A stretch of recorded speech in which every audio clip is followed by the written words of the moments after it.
Well, life's so alright, controlling this crazy space. Welcome back to Whiskey Tango Foxtrot. I am your host, and we're sitting around going WTF about the world around us. Today, we're going to dive into the quirks and charms of the past and present. Today, we're flipping out over the beloved flip phone. AI wrote that. Don't judge me, okay? I mean, that sounded goofy when I first read it, but I thought I'd put it in there.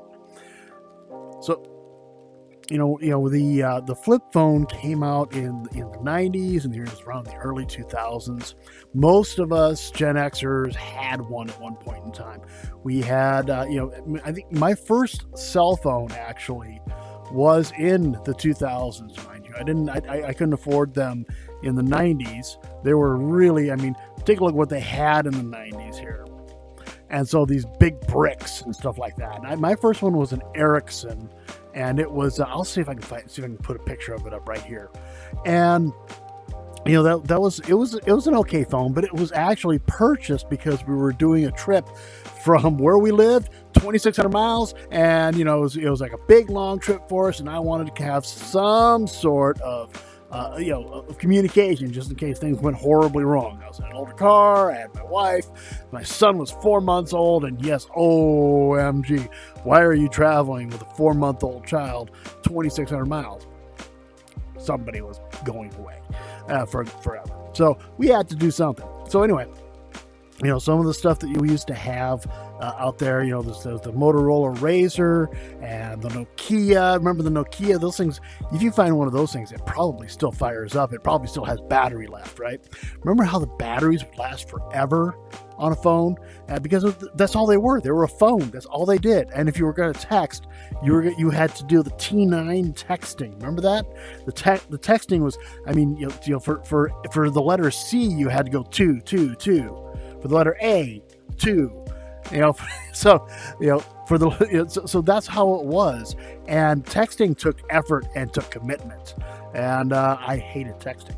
So I had, but they were very simple and they were really tough. As a matter of fact, that Ericsson phone, I bet if I go out to my garage, I still have it in a box somewhere because I let my son play with it when he was like 5. So they were really tough. And so those were my first flip phone, though. I didn't get a flip phone until later, and it was in probably 2003, 2004 for my first flip phone. But then eventually I did get a flip phone that was and it was actually really cool. You remember opening up a flip phone and you'd be like, you felt like you were like, some sort of a, special person. You flip it open and talk and then close the clam item shut, right? And there's that clam thing and you had a really satisfying click as a snap shut. Then eventually I did get one that had a push button on the side.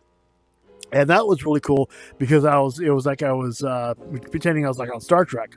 And yeah, okay, so I was in my 30s. So what? I can still have fun like that. So we did that. So I would hit that button, it would open up, and just like that, and I'd look at it. I had even that little tiny LED screen that they had. That's maybe you played Snakes on it. Remember the game Snakes? So we did that. Those were the first phones. And they were all over popular culture. Celebrities were known for their flip phones. Phones got smaller and smaller and smaller, and so and that was kind of the direction they were going. And then Zoolander. Remember the movie Zoolander came out, and Zoolander had this little tiny phone. It was a joke phone, and where it was so small, and you flip it. Hello, and it was so hilarious. Here's a picture of that for your own memory. So that was great. And we, so after that, I can't remember what year it was.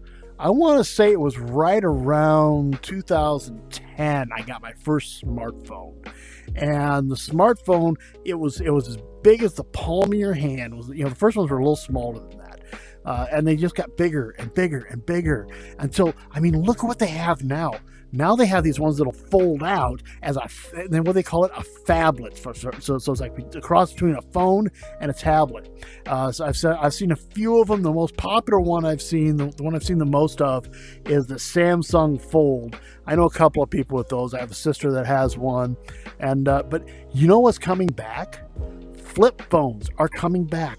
I mean, okay, they are a flip smartphone, so that they open up like that, and then you have the full screen on on there. And a couple of ones, interestingly enough, Motorola Razr is that, and then the other one is the Samsung Z Flip.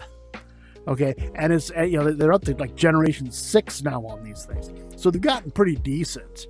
They've been around for a little bit now, and I've been rocking the Samsung S21 Ultra S20. I can think of, yeah, something like that, for a while now, for a few years. I hold on to phones for a while.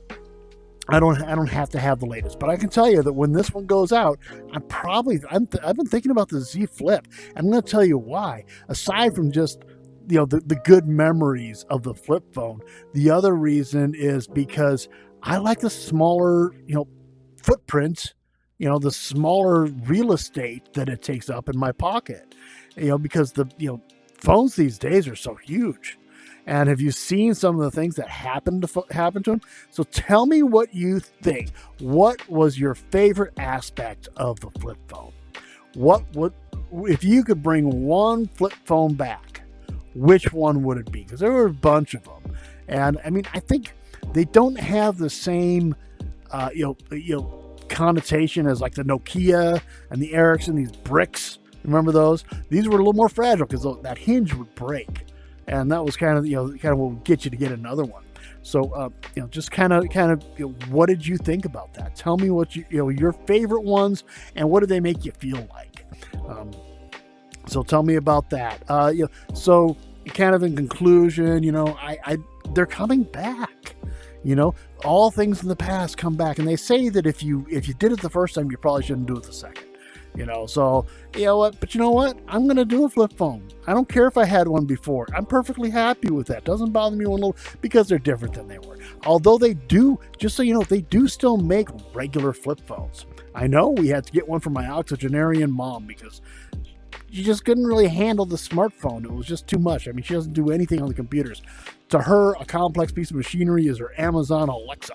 So, that's about as her height of technology. And she's 87 years old. Come on. So, let's go back in the past. What other things from the past do you want to talk about? We had some of the coolest gadgets in the 80s and the 90s, and we had the color schemes, and things were just so cool. I remember it fondly, and I'd like some of it to come back, like the flip phones to coming back with a modern twist. I think it's really cool. Anyway, be sure to like and subscribe. Comment down below your thoughts on these things. All right, Whiskey Tango Foxtrot out.